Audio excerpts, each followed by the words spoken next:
Frequently recurring structures. Don't let the picture overwhelm you. In a few minutes, it will make complete sense, which is probably scary all by itself. A few days ago, I presented the Foundation Trilogy, during which I presented 3 fundamental structures that I contended are the basic building blocks for all relationship models that you want to create. And as it turns out, the reinforcing or exponential growth structure, the balancing or goal-seeking structure, appeared together in a few ways which create structures with behaviors that occur extremely frequently across all branches of science, just as Bertalanffy contended back in the 30s. And what I'm going to do is I'm going to unfold that set of frequently recurring structures that I'm currently aware of, and I'm always looking for new ones, and it's like looking for hen's teeth these days. So if we begin with an understanding that we are trying to do something, there are only 2 kinds of things that you can endeavor to do. You can attempt to promote growth, which is the exponential growth structure, or you can attempt to fix a problem, which is a goal-seeking structure. If you look at it, this is the goal-seeking structure, and this is the reinforcing structure. If you attempt to promote growth, there's a typical possible evolution of these structures, in that an attempt to promote growth with a reinforcing structure could end up with growth leading to decline elsewhere, which is actually a success to the successful structure. It's 2 reinforcing structures interacting with each other, operating as one big reinforcing structure where some win and some lose. This could also evolve into what's called partners for growth become adversaries, or accidental adversary structure, whereby the 2 or more individuals or organizations in a position to create synergy with each other act in such a way that they limit their own and each other's potential because of their short-sightedness. The attempts to promote growth could slow over time, which it turns into a limits to growth structure, whereby the growth runs into some kind of a limit that won't allow it to grow any further. The limits to growth structure could in fact be evolving into what's called a tragedy of the commons, where there's a common resource that is used to promote the growth of 2 or more parties, and because it's a limited resource, when they use it to a point where it no longer serves any of them, so that the growth is inhibited because of that limited resource. It's possible that there could be more than one limit to be addressed, which turns out to be an attractiveness principle. And the limit could be insufficient capacity, whereby the continued growth is dependent upon some resource that was not developed to support continued growth, and therefore the growth is limited because that resource was not developed.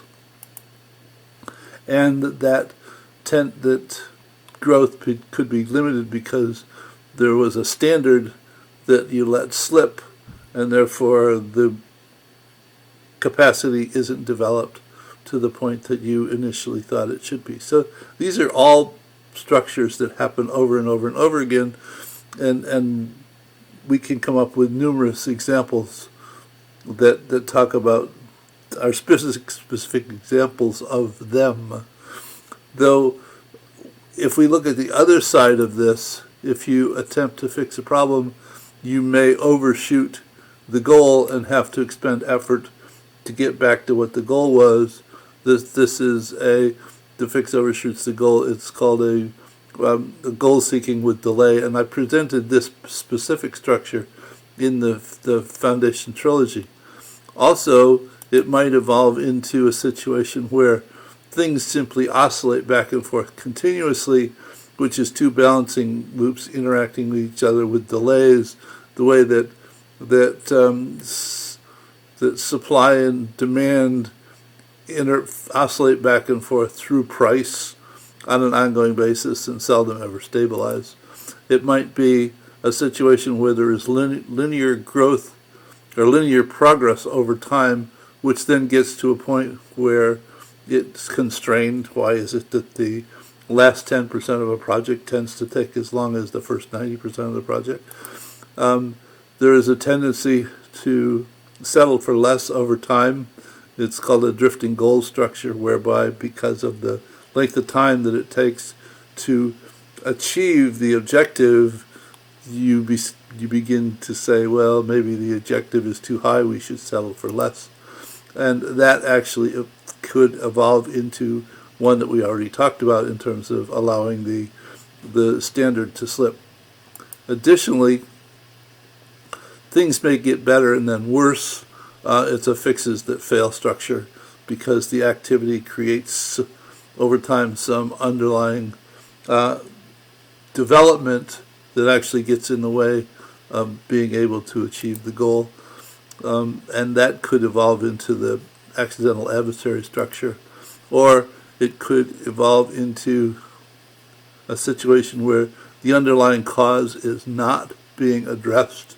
It's a shifting the burden structure, and that could evolve into an addiction structure where once the problem is solved, there's still an addiction to the solution or the symptomatic solution that was applied, even though it's no longer needed.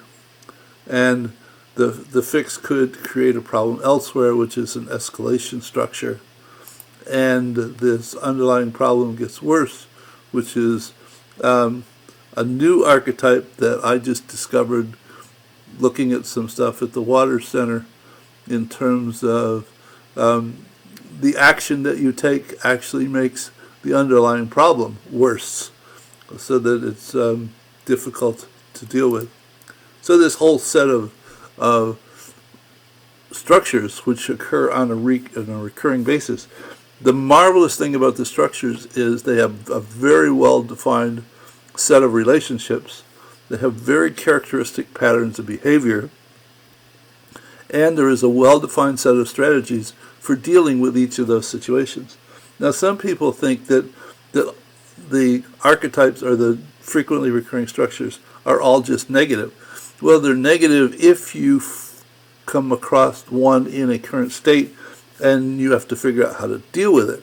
They're very beneficial if you realize when you start out in a particular aspect of this model and you want to fix a problem, you begin to think about, in addition to just trying to fix a problem, what are the things that this could evolve into, and how do we mitigate the possibility of those things arising so that you dissolve the problems that are likely to exist before they actually exist, which is,